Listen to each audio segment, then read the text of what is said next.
Public order management, POM, এপিবিএনস headquarter সহ অন্যান্য এপিবিএনস কার্যালয় সমূহ, সকল মেট্রোপলিটন এবং জেলা পুলিশ লাইন সহ সকল স্পেশালাইজড পুলিশ ইউনিটের সব অফিসার এবং ফোর্সকে আমরা ইতিমধ্যে নির্দেশনা দিয়েছি আগামী 8 আগস্ট 2024 তারিখ বৃহস্পতিবার অর্থাৎ আগামীকাল সন্ধ্যার মধ্যে স্ব কর্মস্থলে যোগদান করতে হবে।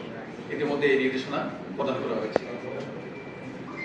মেট্রোপলিটন পুলিশ কমিশনার এবং জেলার পুলিশ সুপারগণ স্ব অধিক্ষেত্রে থানা এলাকায় জ্যেষ্ঠ নাগরিক, পেশাজীবী, ছাত্র প্রতিনিধি, রাজনৈতিক ও গণমাধ্যম ব্যক্তিবর্গের সমন্বয়ে নাগরিক নিরাপত্তা কমিটি গঠন করবেন।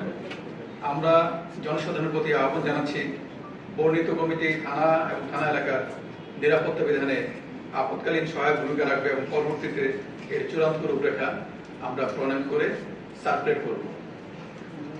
আগামী 24 ঘন্টার মধ্যে সকল মেট্রোপলিটন, জেলা, নৌ, রেলওয়ে পুলিশ, হাইওয়ে পুলিশ এবং হাইওয়ে পুলিশের সকল থানা এদের অফিসার এবং ফোর্স স্ব পুলিশ লাইন্সে যোগদানের জন্য ইতিমধ্যে নির্দেশনা প্রদান করা হয়েছে।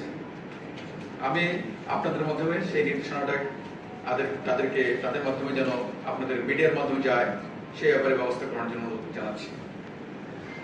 আমি পুলিশ বাহিনীর শৃঙ্খলা বজায় রাখার স্বার্থে সকল স্তরের সহকর্মীকে সামাজিক মাধ্যমে কোন প্রকার ব্যক্তিগত অথবা পুলিশ অ্যাসোসিয়েশনের নামে ব্যাচ হিসাবে বা অন্য কোনোভাবে কোনো ধরনের দাবি, মন্তব্য, প্রত্যুত্তর ইত্যাদি প্রদান করা থেকে বিরত থাকার জন্য অনুরোধ করছি, যেটি আমাদের শৃঙ্খলা বজায় রাখার স্বার্থে অত্যন্ত জরুরি।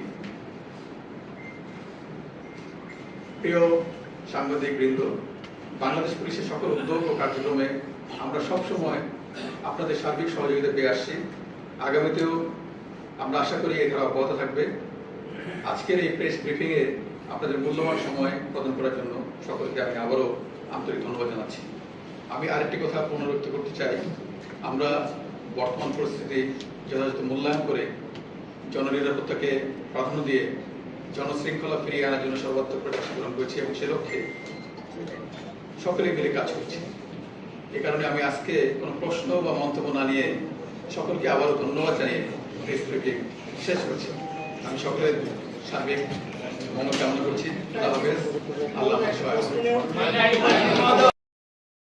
আমাদের দায়িত্বাধীন এলাকার মধ্যে আমাদের যে টার্মস অফ রেফারেন্স, আমাদের যে জব যেটা আছে সেটা হচ্ছে জনগণের জানমালের নিরাপত্তা বিধান করা। সেই লক্ষ্যে কিন্তু আমরা কাজ করছি। আমি এই প্রসঙ্গে বলতে চাই যে কিছুটা ভ্যাকুয়াম হয়তো তৈরি হয়েছে, সেটিকে কাটিয়ে ওঠার জন্য আমরা কিন্তু বসে নেই।